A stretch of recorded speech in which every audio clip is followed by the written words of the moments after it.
em Herensia, nós também passa documental para televisão de Saba e Bonaire, em qual natureza, cultura e história de isla na aqui tem atenção. Por meio do documental nós traga Dos e Bertie Winkel e persona que traz o documental aqui dona uma explicação.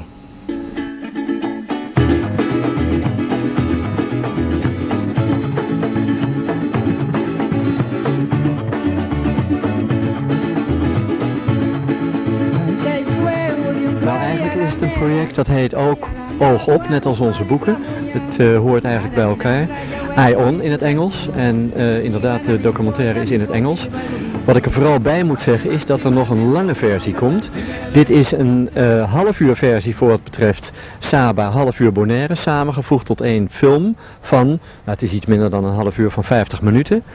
En er komt nog een lange versie van alleen Saba en alleen Bonaire. En dat verwachten we in het voorjaar. De teksten zijn inmiddels klaar, die hebben we gemaakt. Ik heb alles ingesproken en dat is in het Nederlands. En daar wordt op Bonaire heel veel aandacht besteed aan de geschiedenis. We lopen en wandelen door Rincon. We hebben een gesprek met jou uiteraard. Het gaat over de tijd van vroeger, van de slavernij. De film heeft veel gezellige muziek uit Rincon. Dat is heel erg leuk. Maar natuurlijk ook de natuur, onder water, boven water. Zal het uitgezonden worden op internationale zenders? Dat is wel de bedoeling. De productiemaatschappij in Nederland heet EMS, European Media Support. Die hebben vroeger ook veel voor National Geographic gedaan en Discovery Channel, Animal Planet. En die zijn nu op dit moment ongeveer 12 uur gefilmd hebben. In Afrika, in Zuid-Amerika en hier in het Caribisch gebied zijn ze volop bezig om dit te vermarkten, zoals dat met een mooi woord heet. En in ieder geval wordt het uitgezonden in Frankrijk, TV5, dat is een echte documentairezender. Die zendt het uit en er is zeker veel belangstelling van andere landen. Maar hoe dat precies loopt weten we nog niet. Het wordt in ieder geval uitgezonden, die garantie hebben we. In Bonaire namelijk, door BVN. Wordt het wereldwijd uitgezonden voor de Nederlandse kijkers. Waarom heb je eigenlijk Bonaire en Saba gekozen? En niet Curaçao, Sint Maarten of Sint Eustatius, Aruba? Ja, dat lijkt een moeilijke vraag, maar dat geldt voor Bertie en voor mij. Dat is heel simpel. Dat zijn onze lievelingseilandjes. De mooiste eilanden van Antillen? Ja, natuurlijk. Ja, natuurlijk. Hè? Bonaire is natuurlijk een fantastisch eiland en ja, we hebben hier ook heel lang met heel veel plezier gewoond. Bonaire heeft een schitterende natuur, fantastische mensen, dus dat is buiten kijf. En een enorme onderwaterwereld. Dat zouden de mensen van Bonaire zelf nog beter moeten beseffen, maar dat is hun grote schat hoor. Dat is, daarom komen de mensen hier naartoe. De natuur onder water, een beetje ook boven water, maar de natuur onder water is heel belangrijk. En Saba, ja, dat is gewoon een fantastisch klein eilandje, heel knus, met een ongelooflijke natuur, hè, van het mooiste regenwoud ter wereld, dat kan je wel stellen. Het is heel klein, maar echt ongelooflijk mooi. Tot een ongelooflijk bijzondere natuur onder water. Heel anders dan hier.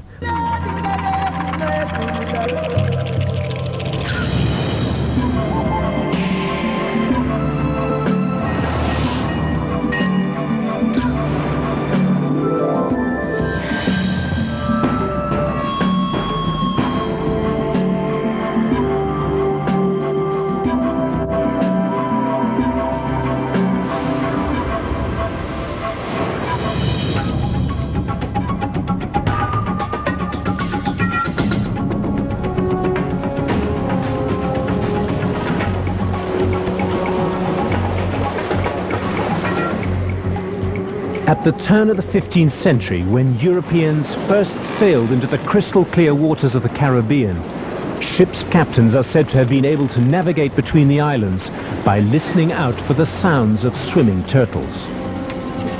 Those days are long gone, but the Caribbean still weaves its special magic. A magic captured through the lens of photographer Dos Winkel on his many travels through the region. Stretching in a giant arc, some 2,000 miles long, from the waters of southern Florida to the north coast of Venezuela, the Caribbean islands boast a diversity found in few places on Earth. A natural diversity born out of the physical differences that exist in the thousands of tiny islands. And a cultural diversity brought about by the region's turbulent colonial past. And there are few better ways to explore these islands than from the decks of a true windjammer, the Stad Amsterdam. Though launched in the year 2000, it combines all the finest traits of the fastest clippers of old. She's a living link with the golden era of sail, when three-masted square riggers ruled the waves, sailing twice as fast as any ship had done before. And the Caribbean's long-standing maritime tradition ensured that many of the great ships' captains and crew came from the surrounding islands.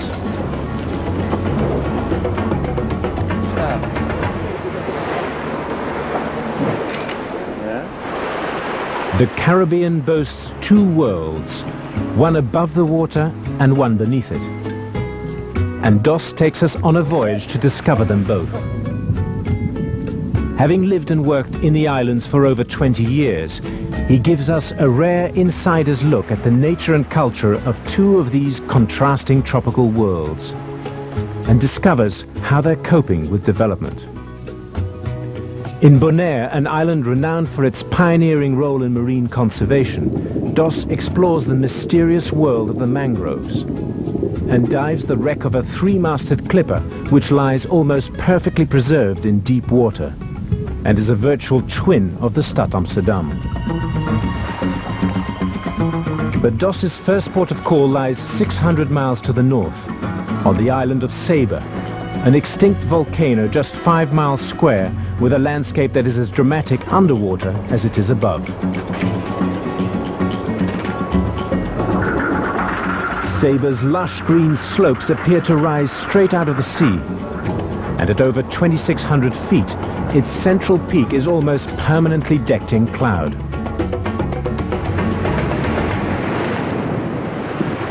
Believe it or not, but for more than 250 years, this rough coast has been the only connection for the Sabans between the sea and a village up there, which is called the bottom, funny enough. But to reach the bottom, you have to go all the way up a very steep path, which they call the ladder. There are many theories as to the origin of the name Saba. One of them being that it comes from the old Arawak Indian word Siba, meaning rock. This is really steep.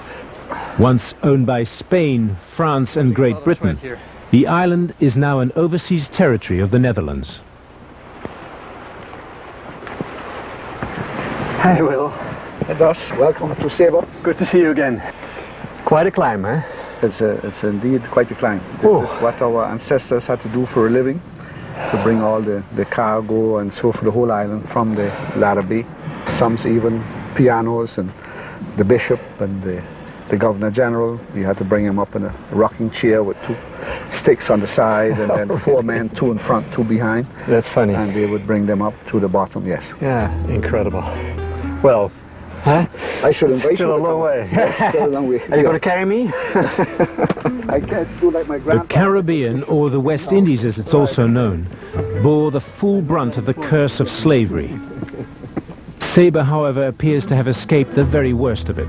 Well, Saba was not settled as a plantation island. As you can see from the geography, it's just a small mountain volcano rising up out of the sea. It was settled by pirates, mostly from Jamaica and St. Kitts. Well, we went over then from being pirates to being very famous sea captains. And one of them was Mr. Johnson, Captain Ernest Alfred Johnson. I have collected... Ernest Johnson is perhaps one of Saba's best-known sea captains. He was born in 1884 when most of the trade between the islands was carried out by Saban's schooner. His most famous exploit was the heroic rescue of the crew of a US submarine in 1920, for which he was decorated. After a long and eventful life on the high seas, he died on his native island, where he was buried behind his house in the early 1970s. Family graves in the garden are an old tradition on Saba because of lack of space in the church graveyards.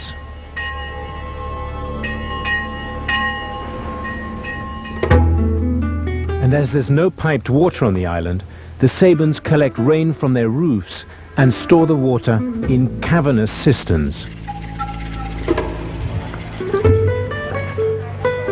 And although Saba is part of the Dutch Caribbean, almost everybody here speaks English.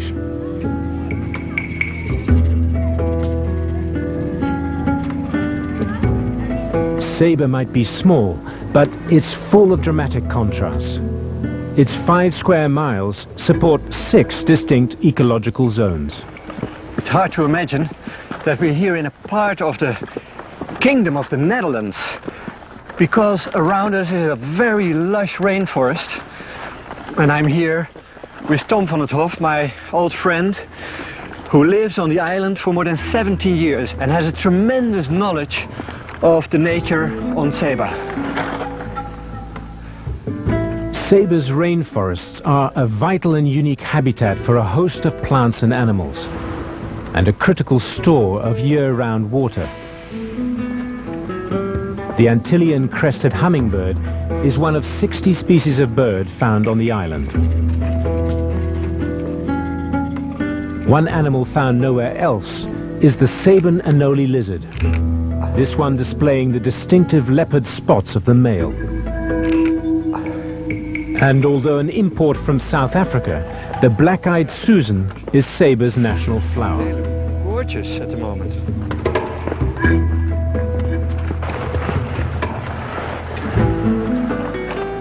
Bromeliad? It's not raining. No, it's not raining. No. This is just the clouds. It's not raining, but it's always dripping because, Always. you know, the moisture here Yeah. in the clouds is condensating, so it's always dripping. 16 words. 11.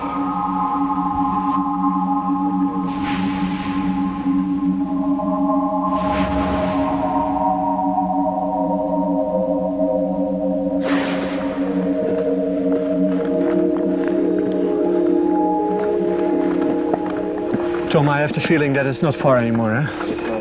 We're approaching the summit of Mount Scenery, and that's the place where we can find the elfin forest. I've been there 5 years ago. In the past few years there were 2 hurricanes that have destroyed part of the forest. Now we want to know what's left of it, and I hope to be able to take some nice pictures there. Saba's cloud forest is unique in the Caribbean, probably on Earth. Nowhere else have giant mahogany trees like these become the dominant species.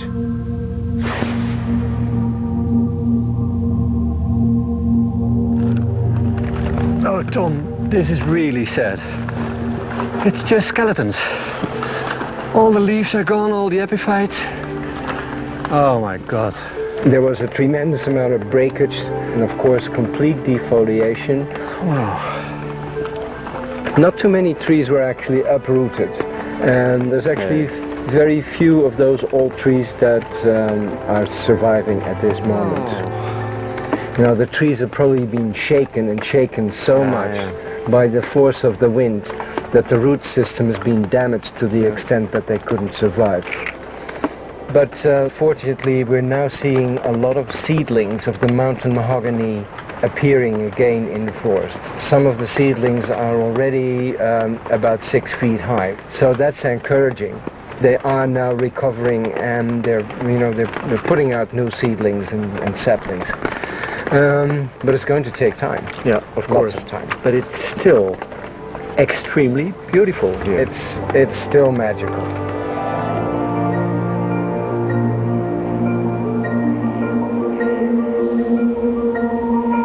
This is most likely one of the best spots in the cloud forest of Saba here. This is really a spectacular tree. It's not only very old, it's also branched out quite extensively, and it's fully covered with all kinds of epiphytic growth. Yeah. But this magical world is threatened now by changing climate. Historically, a hurricane would strike the island once every 150 years. Now it's on average every 3 years. The question is, will the new seedlings be able to handle the battering? Little more than a stone's throw away, at the base of the mountain, a dramatically different world awaits. We're on the moon, James. Another planet.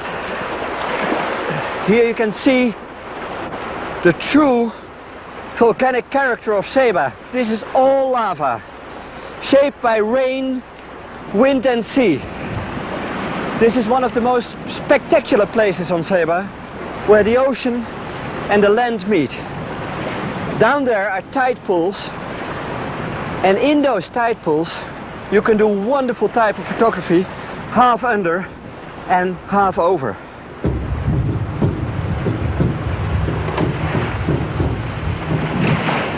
Each pool is a miniature world in itself and mirrors the life found on the reefs offshore.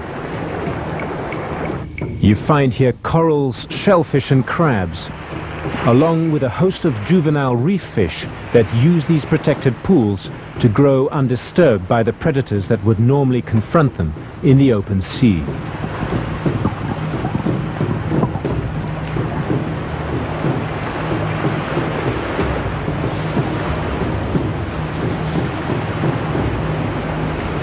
And it is to Saba's offshore world that Dos next takes his camera. The island's coastline, down to a depth of 60 meters, has been under the protection of Saba's Marine Park since 1987, when it was established by Tom Bonethoff. Despite initial resistance from the locals, the park has allowed a modest dive industry to develop without compromising its unique underwater world. In the beginning, it was clear that the fishermen really didn't understand why they needed a marine park. They felt that they'd always been taking very good care of the resources, didn't overexploit it, so why do we need to protect this? Why do we need rules and legislation, etc.? So we've been trying to explain them that, you know, if they wanted to promote the diving tourism, there would be an influx of tourism, you know, more people, more use, more exploitation. And they really needed to be, you know, prepared and protected from that sort of additional use. Today the park is run by David Koistra, a marine biologist with a mission to encourage the surrounding islands to follow Saba's example. Tom, have a good dive. David, Sue, Henrik, can I come?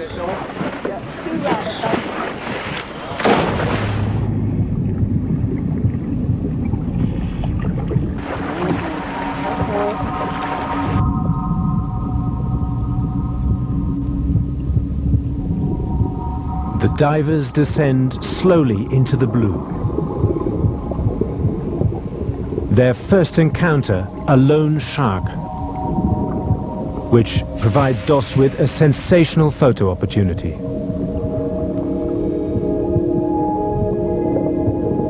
Then at 40 meters, out of the depths, rises the top of an underwater mount or pinnacle.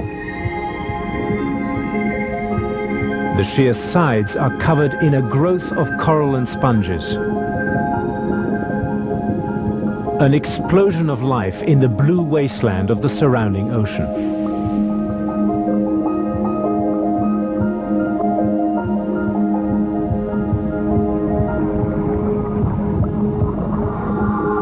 Saba's underwater world is as steep and craggy as the island itself.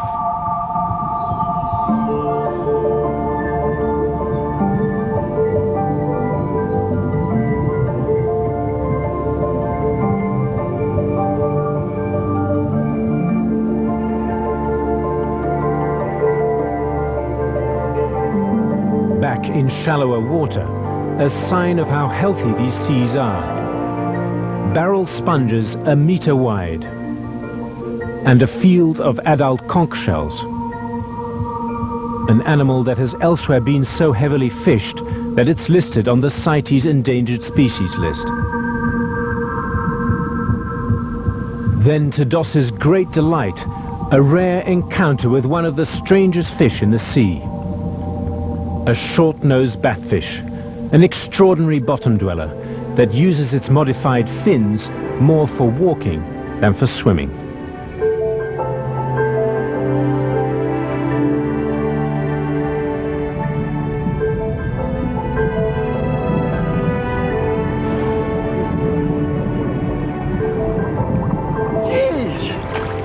That was fantastic, man. Yeah. You know that this is the first time I ever saw that In your whole life? in my whole life. Wow. And it was a short-nosed batfish, I think. Wow, super.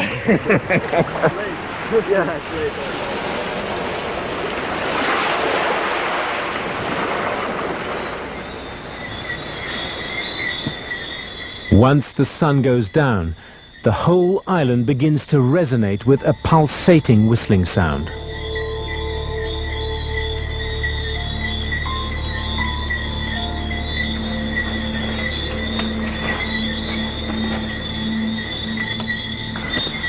I'm here in the rainforest on Saba, surrounded by sounds of tiny creatures. They're no crickets, they're tree frogs, but they're very small. And of course I hope to find them and to be able to photograph them. Here's the tree frog.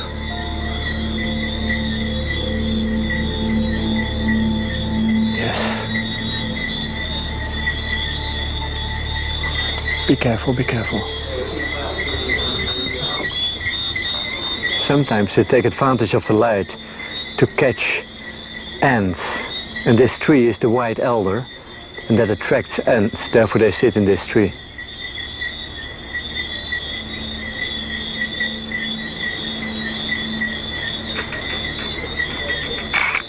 Excellent. Beautiful.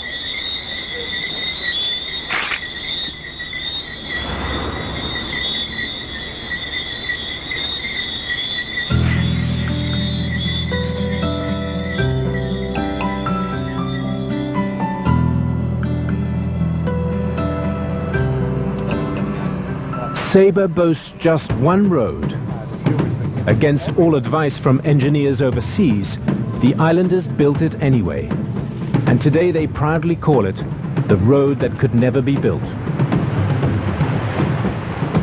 The island's rugged terrain and lack of coastal development make it also the last major nesting site for a remarkable seabird, the red-billed tropic bird. For the past 7 years, Mandy McGee has been banding these birds, marking their nest sites and recording every egg and hatchling in what is the only detailed study made of these graceful masters of the air. Gosh, you might want to take a look in the hole. They are beautiful. I've never seen it so close up. They look plain white flying, but yet when you look at the detail with the black barring on the back and the black on the wings and the red bill, they're magical. They really are. And here, the birds are not on a decline. In our neighboring islands, you will find that all their coastal habitat has been developed, and they no longer have suitable nesting, predator-free nesting holes. Yeah. So Saba is an extremely important island for the survival of this species. In February 2002, after 5 years of painstaking work, to Mandy's joy, the first banded chick returned. Since then, more have followed. And through these observations, Mandy has been able to piece together the bird's remarkable life history. After leaving the nest, they go off to sea for 4 to 5 years, remaining airborne all that time except for short rest periods on the ocean surface. The birds then make the long journey back to their original nesting area to mate and lay their eggs. What did you find? I found a bird sitting on an egg. I didn't notice whether or not it was banded, but it is on an egg. So we're going to take the bird out. We're going to check to see if it has a leg band. And it isn't that traumatizing, although it will sound like it when I first pull it out. Okay. Well. So I would say 314. 314. 314? Mm-hmm. And we'll measure its exposed culmen. 61.5 millimeters. 61.5. Though the whole process causes some stress, among other things, it has allowed Mandy to determine what the bird's favorite food is. The bottom half of, or back half of the flying fish. No, he regurgitates. Oh, regurgitate. And then we're going to paint its head green so that I know which bird it is. I don't have to disturb it for the rest of the nesting season.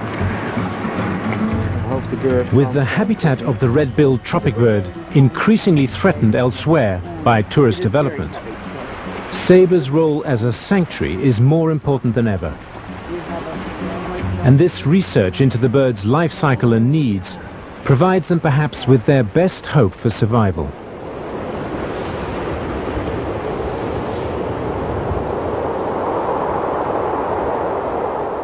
Saba's pristine isolation has preserved it from many of the uglier aspects of development. But discussions about the future are as lively as ever. A key issue is whether conservation areas should be set up on the island, which is 95% privately owned.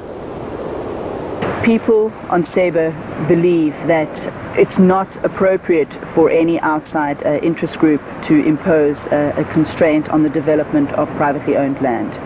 What was protected here is the Sabans who protected it throughout the centuries. So we don't need other people to protect what is ours. We feel nationalistic as far as that is concerned. We believe that we are a community organization. We believe we're a part of Saba, and we would only want to participate in a decision with the consent of the community. We need places on the island that we can make new development, because we have a lot of students that's going abroad to school, and we need to encourage them back to the country. And instead of always getting foreign help and foreign workers, which only takes the money out of the country, we need to encourage our youth to come back. Of course there will be development, but it needs to be controlled, and it needs to be on the scale that Saba permits. It needs to be low impact, low pace, and small scale development.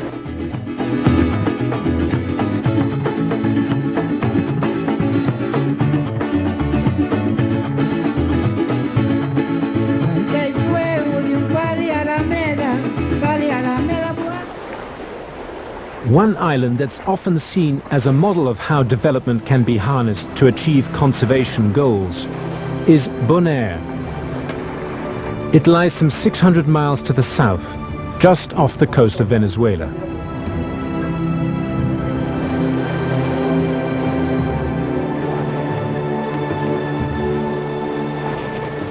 As far as Caribbean islands go, Bonaire could not be more different than Saba. Largely flat and desert-like, the island is home to a veritable forest of cacti.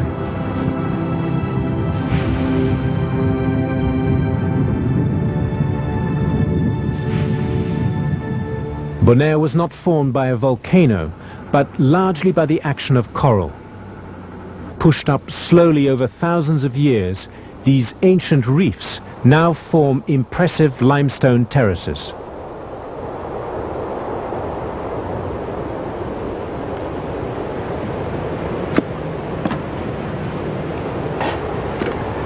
This feels like diving the coral reef, actually.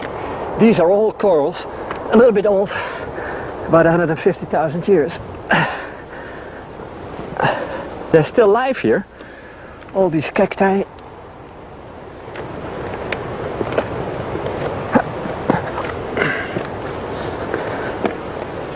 In many places, the limestone has been carved out by wind and water to form caves. And some of these still show signs left by the island's very first inhabitants, the Caiquechos tribe of Arawak Indians. They made the 50-mile crossing from mainland South America over 3,000 years ago. And as far as we know, they lived as a peaceful fishing culture until the arrival of the Spanish in the early 1500s. Little has been passed down to us from their time, but one story tells of a blowhole on the rugged coast nearby, through whose huffing and puffing the Caiquechos are said to have been able to forecast the weather.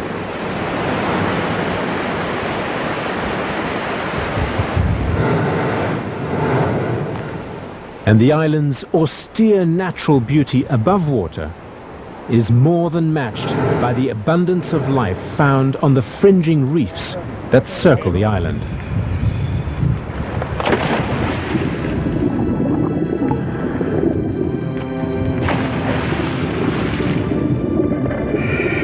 Okay, we go that way. Let's see what we can find.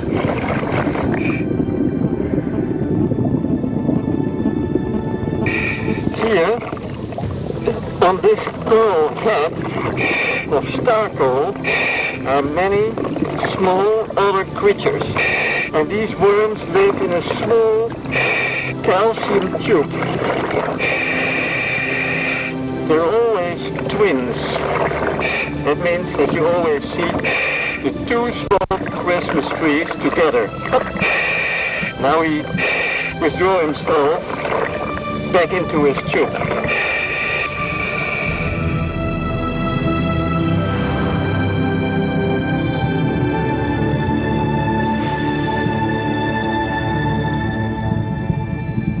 Coral reefs have all kinds of different values. They provide employment, they provide food, they provide storm protection. We're taking all kinds of biomedical substances from them that are being used to treat cancers, and I don't know what. I mean, and that's quite, industry? Absolutely, that's quite apart from the aesthetic and recreational use that's made of reefs. The prospect of losing 70% of that within our lifetime is shocking, really shocking. And from a conservation perspective, completely unacceptable. The fact is that today, corals are dying off at a much faster rate than the well-publicized tropical rainforests. And Bonaire's waters have become a rare exception. Recent studies show that they're home to over 300 species of fish, making these reefs among the richest in the world.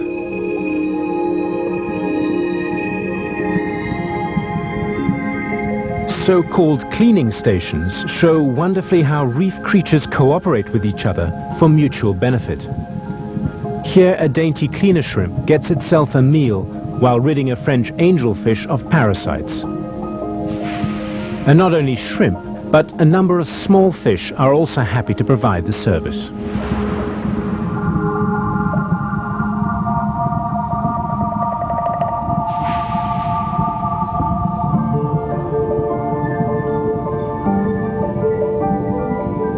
Turtles are some of the oldest creatures alive. They were gliding through the warm oceans of the world before the age of the dinosaurs. But now hunting and destruction of their breeding grounds has decimated their numbers. In Bermuda and the Cayman Islands, green turtles like this are already extinct.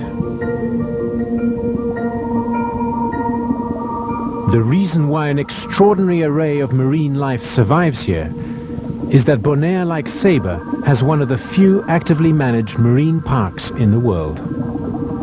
In fact, this is where the whole idea started. The Hall of Fame. My mind's eye saw the entire frame. One person who more than 30 years ago clearly understood the value of Bonaire's underwater riches is Captain Don Stewart. These mean a lot to me. And over the years he's received numerous awards for literally changing the way people think about coral reefs. He first stumbled upon this small, virtually unknown island on May the 21st, 1962, at the helm of a two-masted schooner. The thing is, as we sailed into the island proper, I had never in my life been so excited at any landfill that I'd ever made. The lustrous, the pure clarity, the pristine water that I sailed in was like sailing in pure air. And if you look down, you see all the fish. And my buddy, he was a spear fisherman, and he's looking at all those fish. He was really after those fish. And we set up our first dive station. And from then it was just all go.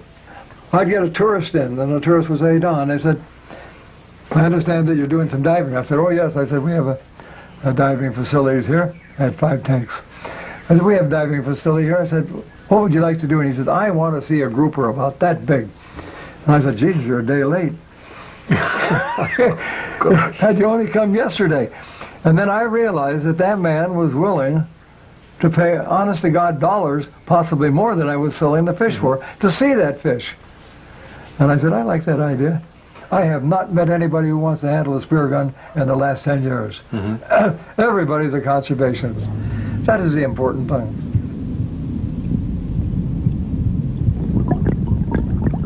Captain Don's pioneering efforts opened up a whole new way of looking at marine conservation.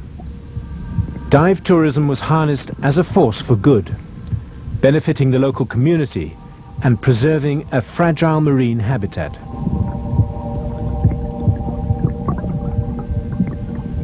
And some people say, to really appreciate it, you should leave your tanks on the beach and free dive with the fishes.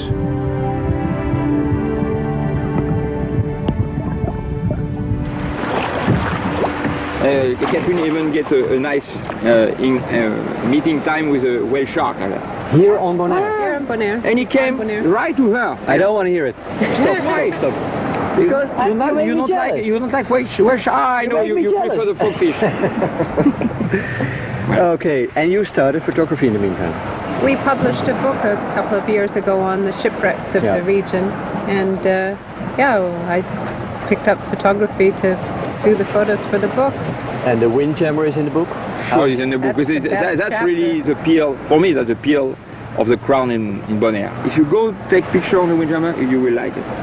You will like it? Yeah. Well, so we can prepare something, huh? Yeah, please. Okay, we will like it. I would love to dive to windjammer. Yeah. Cool. Let's do it. Okay. Dominique is an underwater illustrator with a long experience of diving wrecks. But this one will need some careful planning. Going from here 30 feet till 200 feet. Oh, it's quite a depth. So we meet together and we swim to the bowsprit, where it's very spectacular to stay here out of the bowsprit. The depth brings with it the risk of nitrogen narcosis, a toxic effect of high nitrogen pressure on the nerves, which can dangerously disorientate a diver. So you better stay close to me, because maybe I'm going to do crazy things. No. I will be, you won't be crazy more than me. We will be the same. Yeah, but I mean, more than you, that won't be possible. Two drunk divers. Two happy divers. It will take a few days to assemble all the equipment and people needed for the dive. But the thought of exploring a piece of island history made it all worthwhile. The town of Rincon, in the north of the island, is a place where Bonaire's history and culture remain still very much alive. Boy, can you tell me something about the time of slavery here on Bonaire? The first list of slaves that date from 1640. Yeah. And that's for the Dutch then? For the Dutch, yes. Yeah. So, and they worked? They worked for the Dutch? For the Dutch, the Dutch West Indian Company. And they work in the salt plants. They have to walk every Sunday to Salinia, the salt plants. From Rincon? From Rincon. But that's an enormous distance. That's 30 kilometers. Wow. 6 hours walking. Yeah. And then Saturday they came back to Rincon to see their families. When the sun was too sharp, you know, they didn't walk because other way they got blind. Yeah. That was to protect their eyes. Yeah. Lucia, mama ta Lucia, antovo tata tagene, midvacolo, bo mama Lucia, con corazón contento, anto suela, lo abri. The work songs are not the only reminders of Bonaire's repressive past. These tiny huts built around 1850 on the edge of the salt pans housed 2 to 4 slaves each. Today they watch over the largest natural flamingo sanctuary in the Western Hemisphere. Around 7,000 birds can be found on the island at any one time.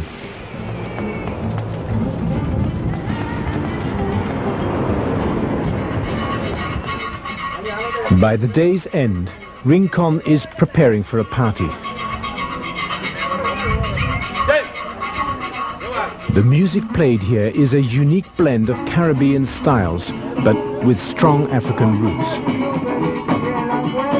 Papiamento, the local language, also reflects the cultural melting pot of the island, being a wonderful blend of Spanish, Portuguese, Dutch, Arawak Indian and African influences.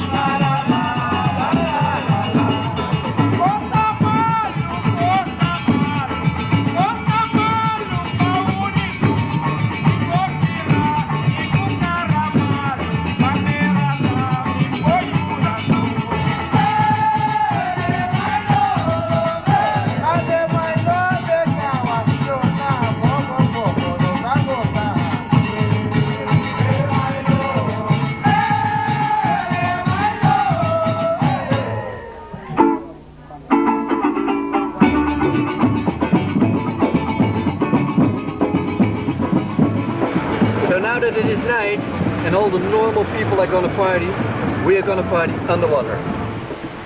The town pier, just off the main promenade, is perhaps an unlikely place to go looking for wildlife.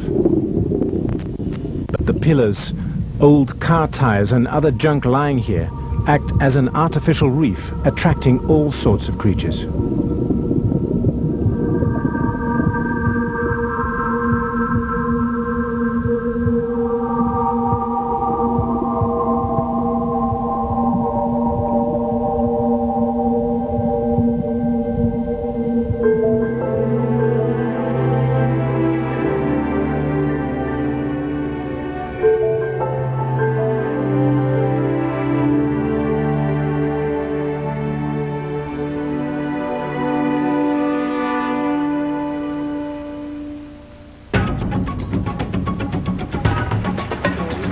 Dos and Kelly de Meyer set off on an exploration of one of the most captivating places on Bonaire, the mangrove forests of Lac Bay. After more than a decade as manager of Bonaire's marine park, Kelly now helps other coral reef protected areas around the world to become more effective. There is a very important interaction between the three ecosystems here, huh? That's right, yes. Because what we have, looking to seaward, we have where the waves are breaking, we have coral reefs. Here we're sitting on top of seagrass beds, and then behind me we have the mangrove ecosystem. So those are three highly interconnected and adjacent ecosystems. And some of that interconnectedness is actually really rather obvious. So for example, we know that this is a nursery ground for juvenile fish. So the fish will spawn on the reef, but the young will come into the seagrass and particularly into the mangroves, which are much more sheltered and where they can hide until they come of a size where they'll then migrate all the way back out onto the reef. But there's interconnectedness there that we're only beginning to understand in terms of things like, for example, nutrient export from the mangrove through the seagrass and out onto the reef, which also appears to be a critical part of that interconnectedness. But it seems that before we even get a chance to fully understand the value of these mangrove seagrass systems, they're disappearing. They're now in fact considered among the most threatened habitats in the world. And look, there's the oysters. Yeah. This is the first clump of oysters right there. So if you look at the bottom here, you see all the Cassiopeia. Wow. I believe that's the only jellyfish that actually lives upside down like that. Yeah. There is not another one that lives on the bottom upside down. Isn't it peaceful here? The water is pretty clear. It is very clear. Look, look, look. Isn't it beautiful?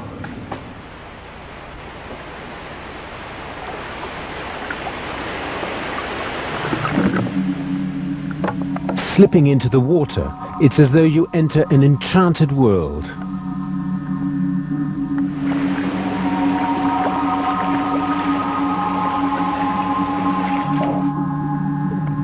A world in which trunkfish appear to be flying through the trees.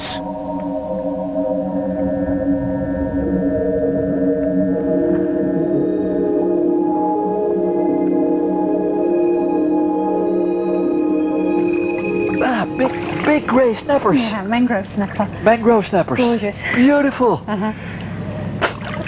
Right, in the meantime, I'm eaten by mosquitoes. One of the challenges of the mangrove environment, it's true. Yeah. Well. I read that the oxygen that they take in here not only go up, but also go down to the deeper parts of the root. That's right, yes. Yeah? And look at these.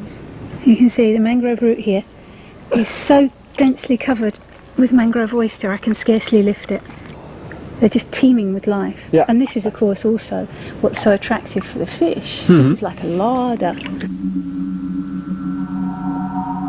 The complex connections between mangroves and reefs was again highlighted by a recent study which showed that over 20 times more fish are found on coral reefs near mangrove forests, showing that protecting mangroves together with reefs is much more effective than just protecting reefs alone.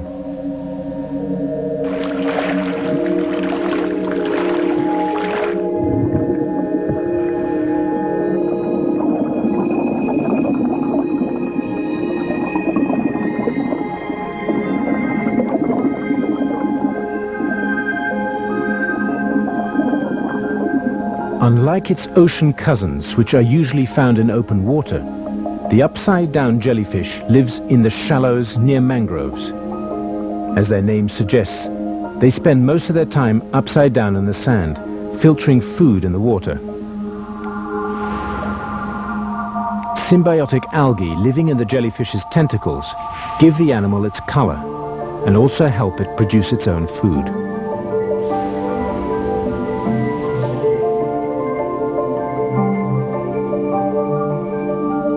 As the tide turns, a current develops, whipping up a storm in the channels. Now the mangrove's role in feeding the offshore reef is actually made visible, as the nutrient-rich sediment built up between the tree roots is sucked out to sea.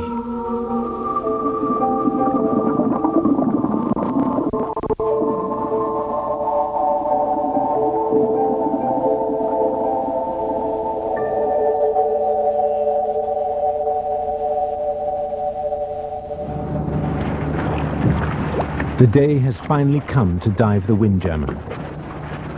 The weather conditions look fine. Both the wind and currents on this side of the island are moderate, providing hopefully good visibility underwater. Dominique readies his drawing board so as to be able to make a new sketch of the wreck.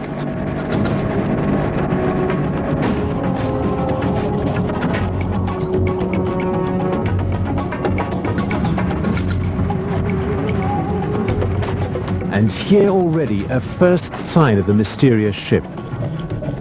Dominique goes down to tie a mooring line around one of the clipper's 3 metallic masts, which broke off here on the reef above the drop-off, its base pointing tantalizingly towards the final resting place of the rest of the ship. I think it's good to plan the dive before. That means we plan the time, we plan the depth. So I think we will stay at 54 meters and we plan to stay 15 minutes. So the only problem is to have enough air to do all that stuff. Yeah. And we will stay together. You take your photo, I will try to make some draws. Yeah. And normally at this watch, after 12 minutes, it will start to make.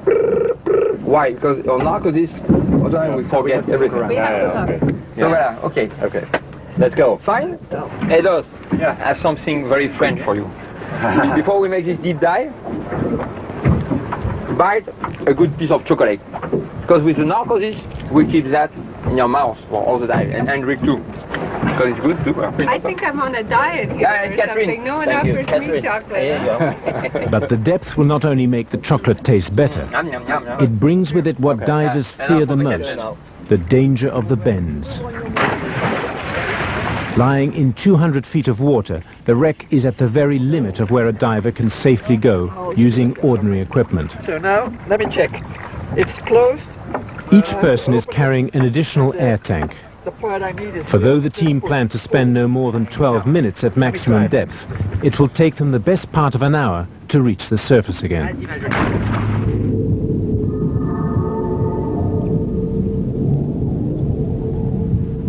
And for extra security, Kathy carries 2 more tanks to be stored under the mooring line at the base of the mast.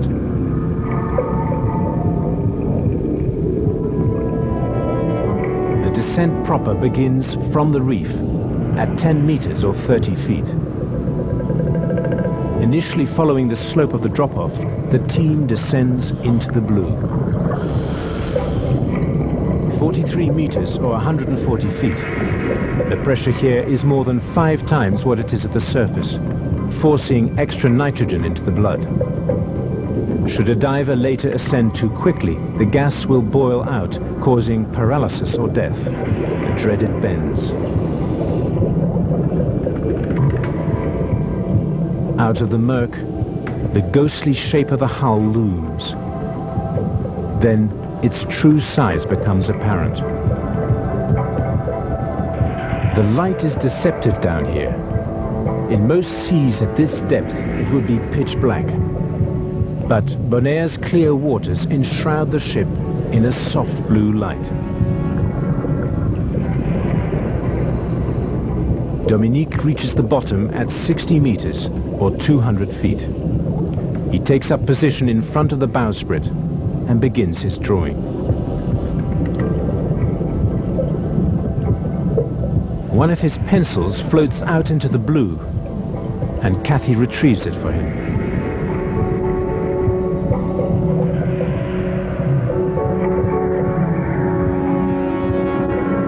Moving into the hull from the bowsprit, the ship's massive starboard anchor lies still fixed by its chain to the winch.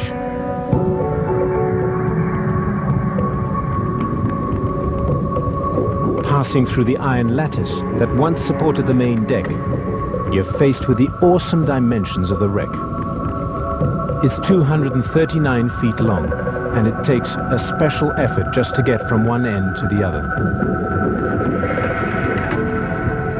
Gliding between the decks, it's hard not to think back to the ship's glory days in the 1880s, when, like the Cutty Sark, it was one of the fastest sailing ships afloat. But by 1912, the clipper era was all but over, and on a fateful day in December, rusted and leaking, the old ship hit a reef off Bonaire and sank.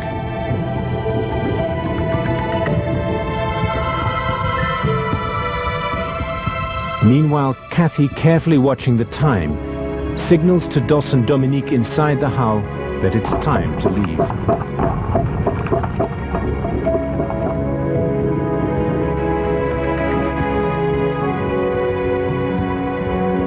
Just a last few moments to appreciate the ship in her final resting place. The depth has protected her from the wind and waves which have lashed the coast above many times in the past 100 years, preserving her intact in her full glory to this day.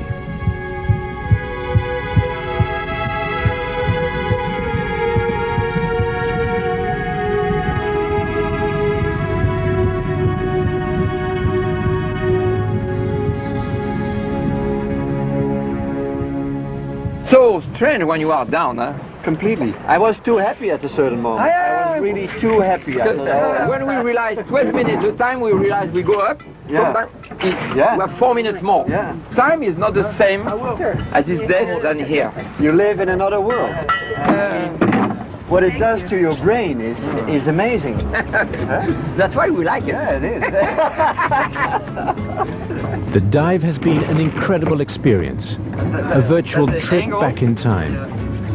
And Dominique has the basis for a new painting. Yeah. And here is a mast down. The other mast we couldn't. And I went in here, somewhere here. Yeah, you went inside here. Yeah. And after we swim through. But to swim through inside the wreck.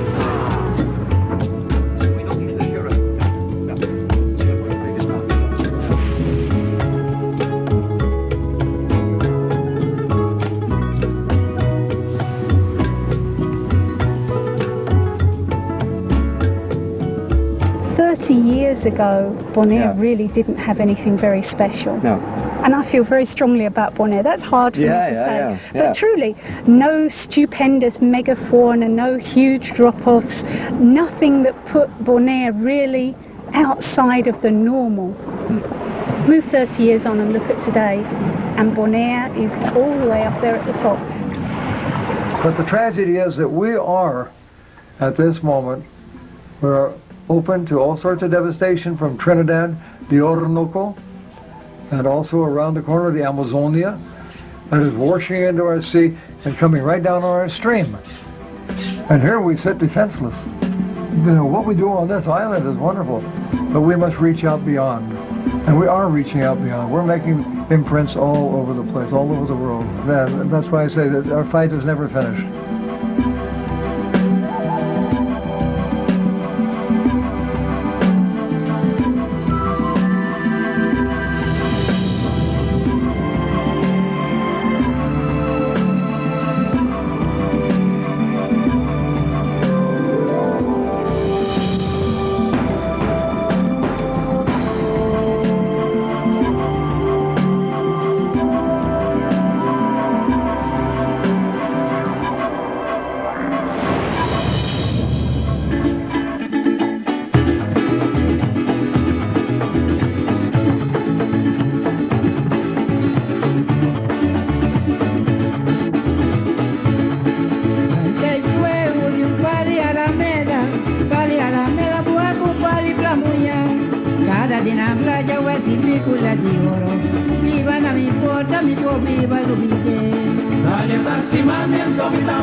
Regalado, lo me lo mago, un rey y oro, y ora por mi rey.